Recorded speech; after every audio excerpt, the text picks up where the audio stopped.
به نظر من نه برای ایرانیا، هر کسی که دنبال ای باش که بتونه بهتر زندگی بکنه، با هم نوعی خودش راحتتر ارتباط برقرار بکنه و از همه مهمتر عشق تو زندگی و تو وجود خودش سرشار بکنه، به نظر من خوندن سعدی خالی از لطف نیست.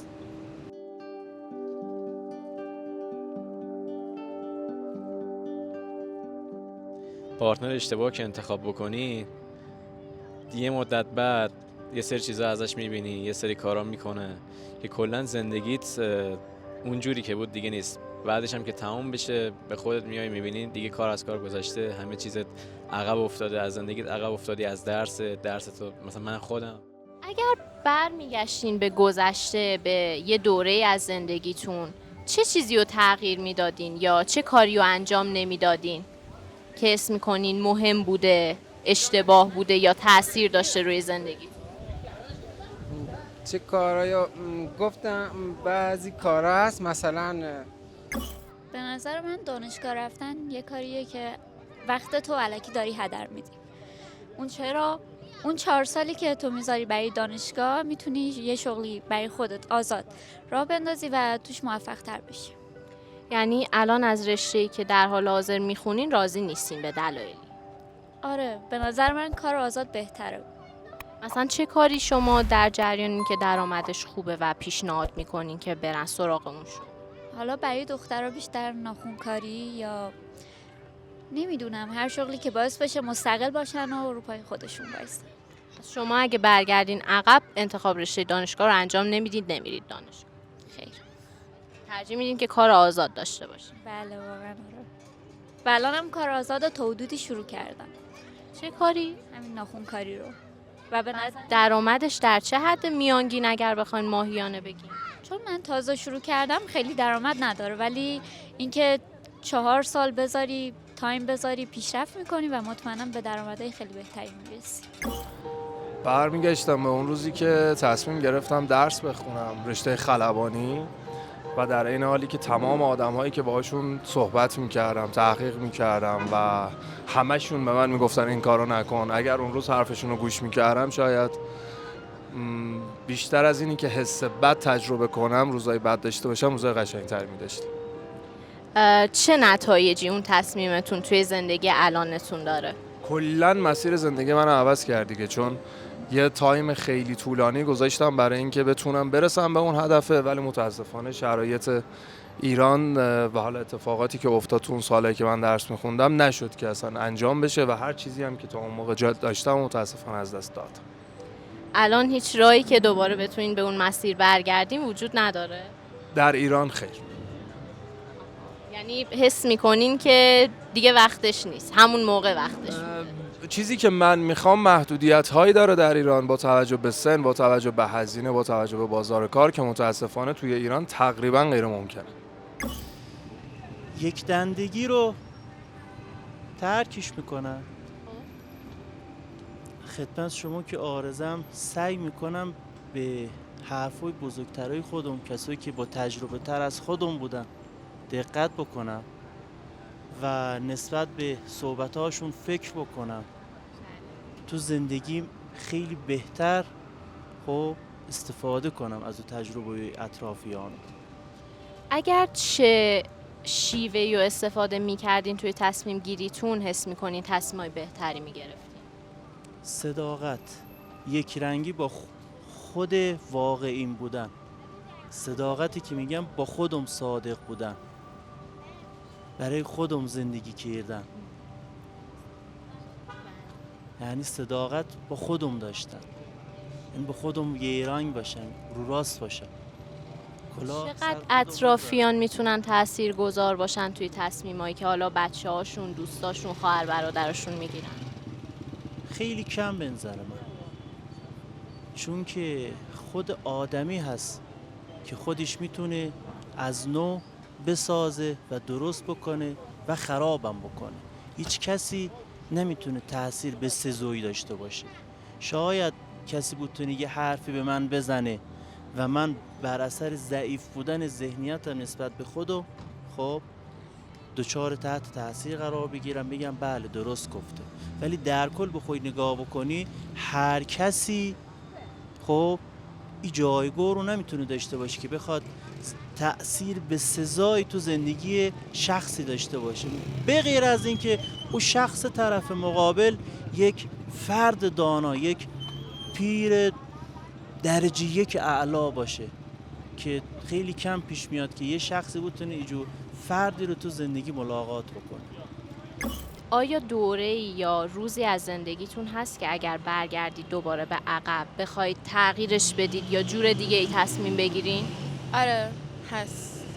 داخل دوره تقریبا تابستون هفتم هشتم هم حساب میشه، وقتی که مثلا وارد فضای مجازی بیش از حد شدم و مثلا خیلی درگیر شدم. چه پیامدهایی وارد فضای مجازی شدن تا الان برات داشته؟ خیلی اعصابم به هم ریخت، روح و روانم کلا افسرده شدم. یه مدت اینجور بود که با دوستام که داخل فضای مجازی ما هم ارتباط داشتیم خیلی مشکل برام پیش اومد، ولی دیگه خودم وقتی که کشیدم بیرون، مثلا دیگه واقعا کلا تو فضای مجازی نبودم و بیرون بودم، خیلی بهتر بود برام. مثلا دیگه با دوستام هم کاری نداشتم، دیگه دعوای بینمون نبود. الان با این مشکلایی که فضای مجازی برات داشته کنار اومدی یا ترجیح میدی که کلا از زندگیت حذفش کنی؟ بیشترشون رو حذف کردم، یعنی اینجوری نیست که دیگه درگیرشون بشم و واردشون بشم، ولی اینجوری هم نیست که دیگه کاملا تو فضای مجازی نباشم، دیگه کنترلش کردم. یعنی به نظرت بهترین شیوهی که یه نفر بتونه بدون اینکه آسیبی ببینه از فضای مجازی استفاده کنه چه جوریه؟ به چه اندازه، چه مدلی؟ واقعا وارد فضاهای سمی نشه، وارد یه فضایی که مثلا اون آدمی که خودش هست و تغییر میده نباشه و مثلا زیادی هر چیزی رو تو زندگی شخصیش تو فضای مجازی زندگی شخصی شدن. به نظرت بهترین سنی که یه نفر به لحاظ عقلی و روحی آماده این باشه که توی سوشال مدیا بخواد حالا اکانت بسازه، بخواد عضو بشه توی شبکه‌های اجتماعی، چه سنیه به نظرت؟ مطمئنم اون سنی که خودم هم وارد شدم درست سن خوبی نبود. درسته که از خیلی چیزا مثلا میتونستم عقب باشم، هنوزم هستم تقریبا، ولی میتونست مثلا یه حد کنترل داشته باشه، مثلا دیگه سن 16-17 سال یا همون 18 سال. یعنی میگی زیر 16 سال خیلی تایم مناسبی، سن درستی برای استفاده از این برنامه‌ها نیست. بله. سوال امشب ما این هستش که اگر به یه روز خاص برگردین توی سالهایی که گذشته و اون روز رو یه بار دیگه بخواین تجربه کنین، به چه روزی برمیگردین؟ اون روزی که من انتخاب کردم دوباره نمیتونه برگرده. اگر هیچ استثناء هم نمیتونه باشه. خب چه روزیه که اولین پسرم دنیا اومده. پسرتون چند سالشه؟ الان 52 سالشه. اوه زنده باشن ماشاءالله. خیلی اون روز خوشحال بودین؟ حستون روزی که پسر اولتون، فرزند اولتون به دنیا اومد چه حسی بود؟ خب خیلی خوشحال بودم دیگه. ما معلم‌ها چیزی که نداریم، فقط آرزومون همینه که این برنامه باشه، مثلا بچه دنیا بیاد. اینا دیگه برنامه خاص دیگه ای نداریم که مثلا باغ نداریم که بگیم این باغمون درخت چجور شده. همین خودمون هستیم با خانواده. هم اولین پسرم اینجوری یه استثنایی بوده تو زندگیمون. چه خاطراتی از اون روز یادتون میاد؟ نمیده تو ساعت 2-3 بعد شب تو بیمارستان روبروی فلسطین، یه بیمارستان اونجا تولد شد. اون خاطره خوبی بودم. چه ماهی، چه سالی؟ ماه برج 3 بود دیگه، تابستون. اول خرداد بود. خانومتون چقدر اون روز خوشحال بودن؟ اون دیگه ازش نپرسیدم. خب اون از من بیشتر بوده 100%.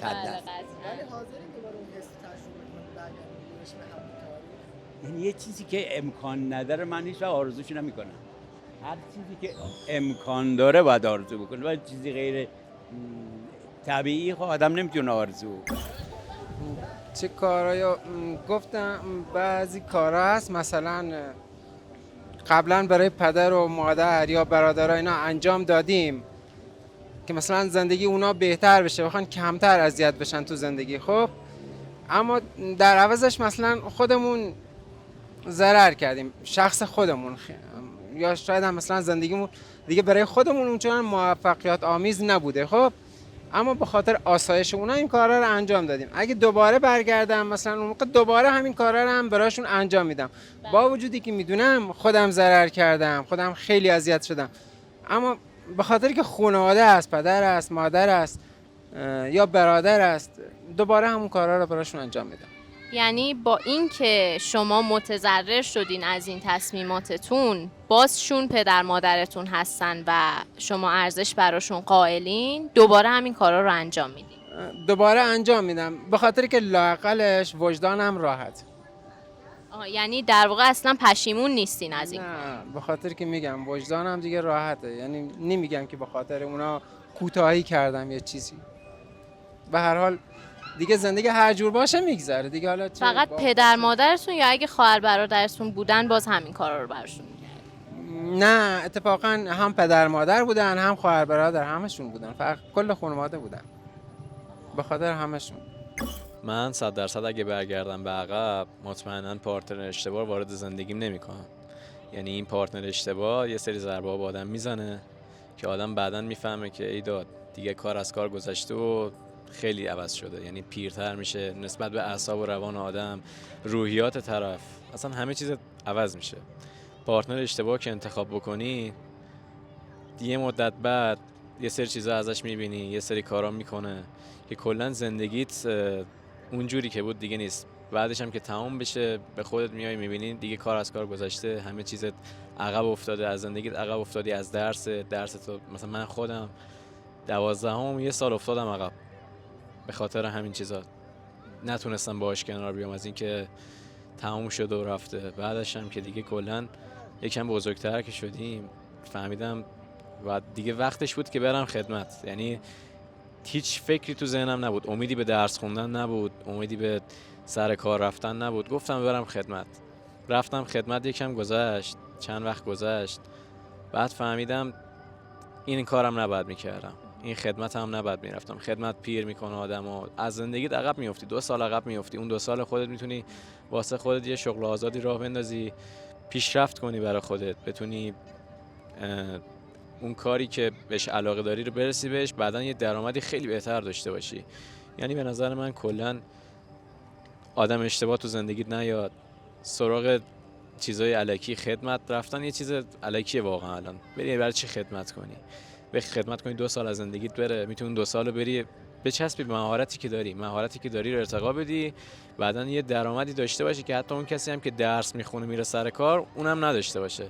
تو میری درس میخونی، یه کاری پیدا میکنی، تهش 20 تومن هم درآمد داشته باشی، ولی تو اون شغل آزادی که انتخاب میکنی بهش علاقه داری، اون 2 سال روش زحمت بکشی، یاد بگیری قشنگ، بعدن 100% درآمدی داری که 2 برابر این درآمد درس خوندن است. به نظر من کلا همینجوری. به نظر شما چند تا از مهمترین ویژگی‌های یه پارتنر بد چیا میتونه باشه؟ یه پارتنر نه این که خیلی اوپن مایند باشه، خیلی زندگی و همه چیزو به الکی بگیره، فکر کنه این مثلا رابطه‌ای که داره یه چیزی که عادیه برای همه، نسبت به روحیات و احساساتی که طرف مقابلش براش میذاره هیچ عکس العملی نداشته باشه، درک فکر خودش باشه، فقط فکر خوشگذرونی و این شب اونجا باشه و نمیدونم پارتی و مهمونی و بنده بسته. اگه کسی نخواست، حالا طبق تصمیم که شما گرفتی، نخواست سربازی بره، به جاش چه کاری انجام بده مفیدتره؟ یعنی اون 2 سال زمان سربازیش رو چه چیزی بذاره که نتیجهش بهتر بشه؟ 100% اون مهارتی که بهش علاقه داره. من خودم قطعات کامپیوتر تعمیرات انجام میدم، سخت افزاری. اون 2 سال میرفتم، مثلا این 2 سال خدمتمو میرفتم حرفه‌ای آموزش میدیدم، حرفه‌ای کار میکردم، یاد میگرفتم. بعد از اون می مغازه واسه خودم راه مینداختم، 10 برابر هزینه داشته باشه واسم، 10 برابر بیشتر پول کسب کنم این چیزا.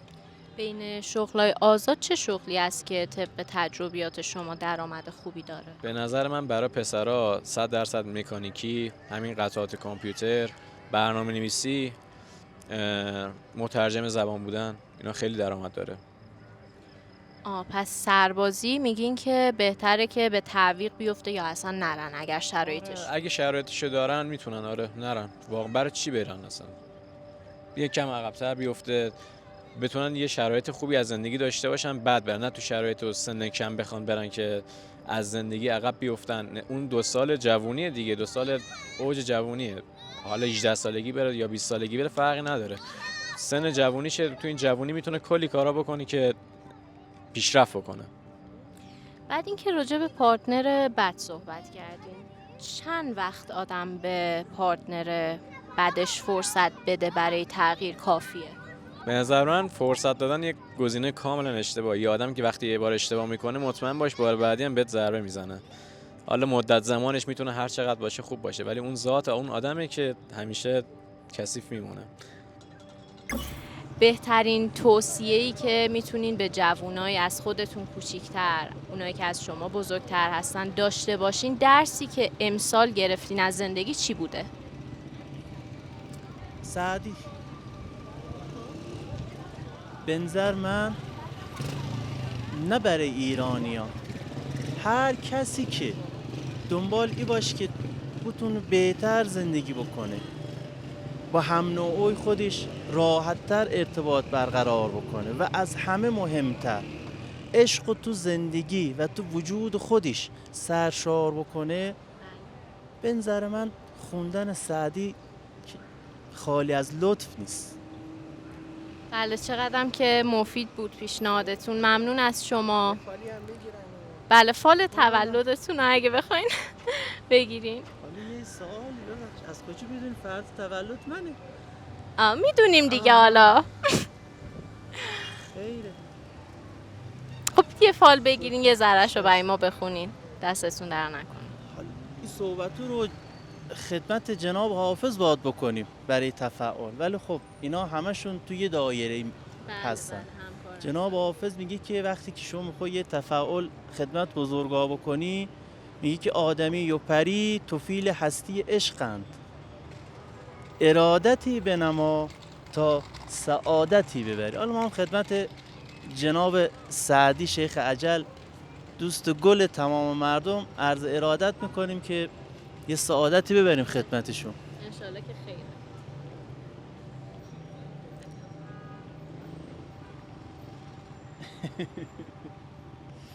چی هست؟ خیره. مبارکتر شب و خرمترین روز، به استقبالم آمد بخت پیروز.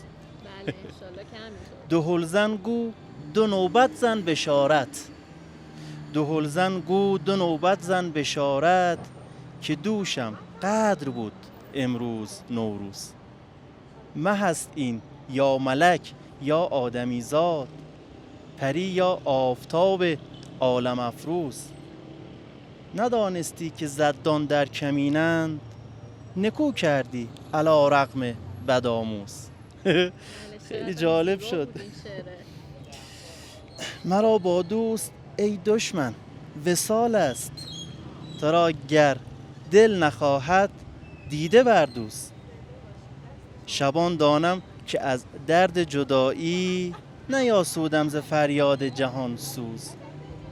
گران شبهای با وحشت نمی بود، نمیدانست سعدی قدر این روز. دقیقاً چقدرم آموزنده بود. دقیقاً تجربیاتی که بنده تو زندگی به دست آوردم و امروز هم داشتم بهش فکر میکردم که گفتم چقدر اشتباه کردم. الان جناب سعدی خیلی قشنگ داره بهم میگه که اون شب وحشتی که پشت سر گذاشتی، بله، آموزه‌ای برای درسای امروز. حاصلش الان است که جناب عالی علیرضا اینجا به خیال آسوده لب خیابون بشینی، توی هیاهوی مردم به خیال راحتت بشینی دیوانو بخونی و یه سعادت خیلی بزرگی برای بنده. انشالله که با تولدتون مبارک باشه، انشالله 100 سالگیتون رو جشن بگیرین. شب خوبی داشته باشین جناب. ممنون از وقتتون. ممنون. خدا نگهدار.